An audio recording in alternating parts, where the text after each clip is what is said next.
Ahmed Damrawy. I am the CSF South team leader. Pleased to be with you here today.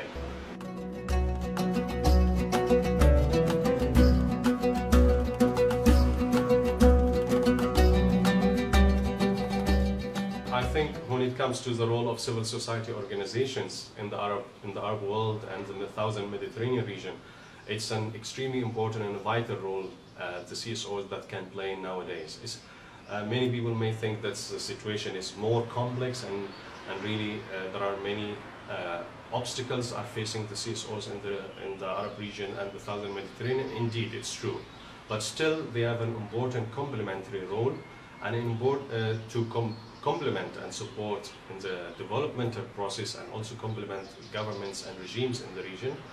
Not only to address specific governmental needs, but also to address their own community needs and most importantly the democratic processes and political developmental needs. That means we participating in the political process, supporting in ensuring that there are democratic and well agreed upon democratic processes that's also reflecting the needs and the development in the region. Very important also that the CSOs have the capacities and the knowledge of their own communities and their local context, but also have capacities and abilities to mobilize youth, especially the youth who are really important for the development of any society. When we're speaking about the political development, the democratic development, civil society organizations can be good observers and can also be watching out that certain accountability mechanisms are well in place, setting priorities and engaging with their communities and their local governments around specific and important themes and sectors that's relevant for the overall development of a society and the country at large. They can also play that national role, but they can also go over borders and beyond borders and link and build networks with other CSOs and other alliances and partners within their region and internationally to advocate for certain for those political and democratic needs that emerged, for example, after the Arab Spring.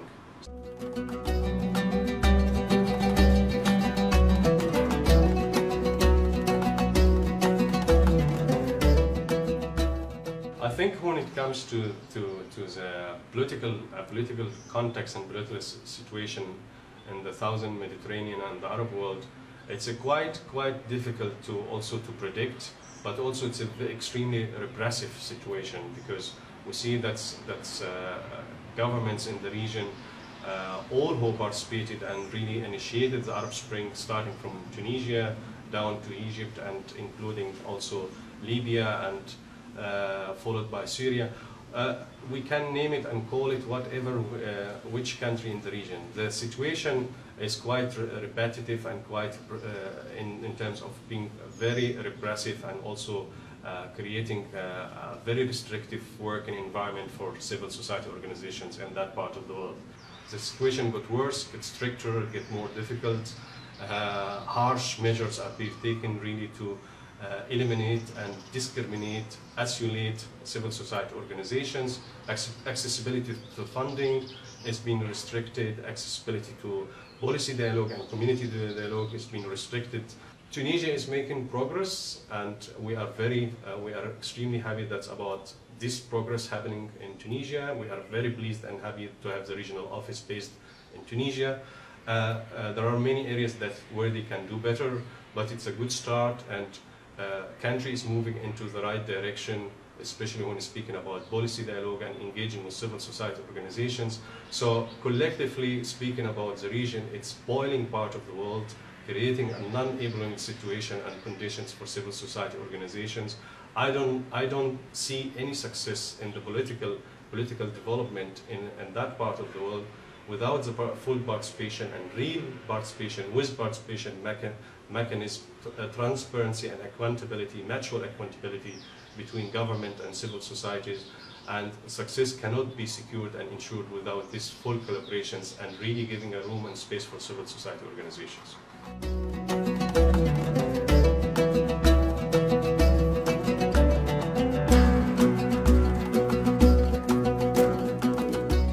I think speaking about policy dialogue, there are many different ways and means to define policy dialogue, but policy dialogue, and also taking the context of the Arab world and the Southern Mediterranean, I think it's purely a contractual agreement between the regime, country, governments and its citizens, and represented by civil society organizations. And when speaking about civil society organizations, it means civil society organizations in the wider term of NGOs, trade unions, student unions, universities, what have you.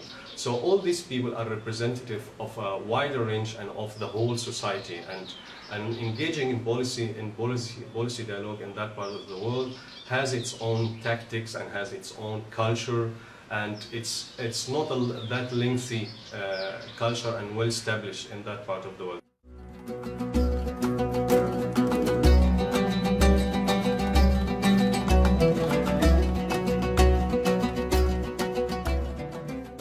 I think what many regimes and governments think that's a threat in the Arab world and the Southern Mediterranean, by engaging civil society and citizens at large within their country and their communities, is not a threat, is rather an opportunity. And the opportunity here, that's first of all, civil society organization can complement and take a large burden from governments, not only in terms of mobilizations, but also in terms of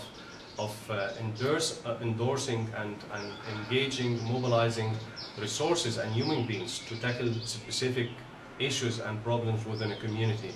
So we can speak about several things, like there are the education initiatives that's initiated by communities, or tackling environmental problematic issues like garbage collection, like sewerage, like drainage system. All these things can be tackled by a community represented by the civil society organizations, and it could be an opportunity and also for governments to tackle those areas and solve them with the full participation and ownership of the citizens and civil society organizations. So is it a competitive process or a threat? No, it's not a competitive process, it's a complementary process. Where resources can be in a joint efforts between civil society and governments, collectively and powerfully, successfully, in an effective and economical way, tackle certain issues and problems that really concern every citizen in any society.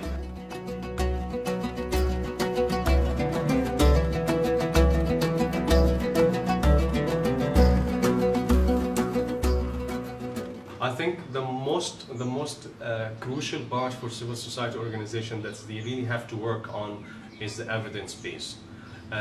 This is one important area when we speak and engaging with policymakers and decision makers, they have all again and again been complaining civil society organizations are not well structured, not well organized. They don't have research and evidence base. So when they engage with us, they engage without really reference, without research work, without really facts and figures. It's quite generic. It's not organized, and it's really gives an opportunity for decision makers and policy makers to rush with taking sometimes even wrong decisions, because civil society are not prepared and available with their evidence base. This is an area that's really has to be reflected and worked upon by civil society organizations, and not even individually, also collectively in networks and platforms. The collective power is a unique power to really create the pressure and influence governments and policymakers to engage with civil society organizations. So the second issue would be really building networks and alliances and reach out to other like-minded CSOs who have interest to work around specific themes and agendas. A third important point that's where civil society needs urgently to work on is an internal structure and good governance system. So we always demand governments and policymakers to be transparent, accountable, and also have a proper governance system in place. We see this also is highly and extremely necessary also for CSOs to consider because it's acting, it's a role model that has to be presented not only externally but also internally to their staff, to their members, to their General Assembly, to their boards, and to their community at large, to have that internal structure that's an enabling structure that allows also second line of management, allowing participation of youth, expression, but also participation in the decision making and also in the management of their CSOs or NGOs or setup. So we are accountable, we have a governance system, it's a transparent, and we can communicate to the rest of the world.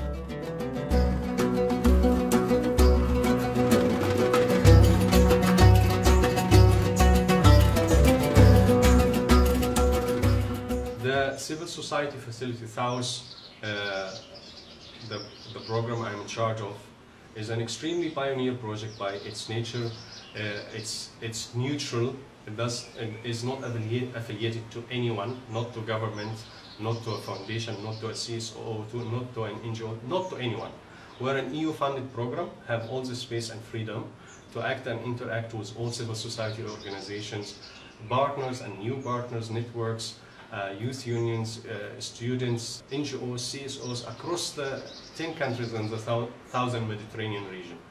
Our mandate is definitely defined by our objectives and expected results, and we have clear mechanism how we engage and work with civil society organization in the region. So we have the mandate and also the desired expectations from the program, from our partners and from the CSOs, that we really build up the capacities of civil society organizations based on clear and needs assessment. It's a demand-driven approach to boost their capacities and build up their capacities further on in order to engage and contribute to a policy dialogue and policy decision making. We are contributing this and also endorsing those offers by conducting a very thorough and structured mapping, so screening the whole situation, what's happening, what's out there in terms of civil society organizations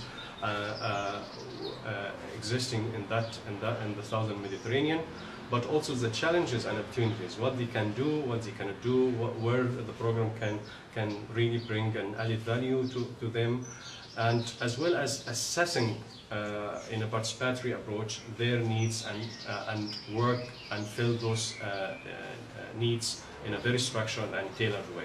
So this is an area where with the CSF South is contributing to and has been extensively working on for the last 2.5 years, and we are currently in the phase of rolling out the implementation of the program, and based on those mappings and conducted needs assessment, we are developing our rollout plans now and developing our capacity building plans. So in mid of June, 15th and 16th of June this year, in a few days, we are conducting a regional seminar to validate, consult, and the outcomes of the past 2 years with the CSOs representative from the Southern Mediterranean, our partners in the region, to validate and test with them, present to them the outcomes of that period, but also to agree with them on the future ahead, what would be the areas of priorities that they see as an important area for us to work and develop,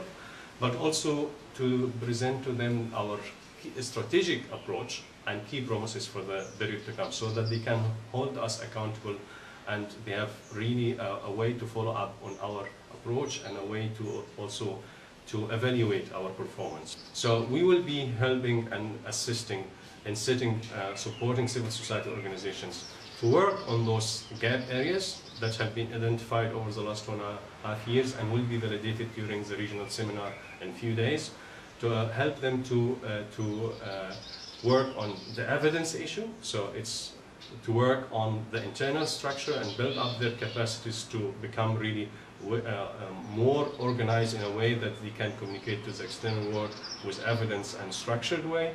Work support in how to set up an proper governance and transparent system internally, but also how to build networks and to work on collective power. So collective power meaning how they can strengthen the existing networks and platforms they are part of, or if not, we link them to national and regional also networks. That's very important to really to advance their mission. Another important dimension that the program is planning to look into is really to have a transformation of knowledge and know-how from the northern Mediterranean to the southern Mediterranean. So have this exchange and exposure between the north and south, work south-south but also north-south, and have a placement opportunities and volunteerism coming from the northern part of the Mediterranean to support our partners in the region in the southern part.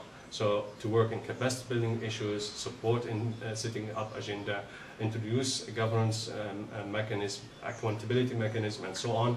And this is really an exposure where everyone is learning from everyone. There is an opportunity to transform knowledge and expertise from the north to the south, initiate and start really a good feeling and understanding of global solidarity and citizenship among our partners, and also utilize other EU-funded programs existing within the European continent or the northern Mediterranean to share and disseminate those learned lessons from the past and other programs, and transform those knowledge and maintain them on the local context of the southern Mediterranean.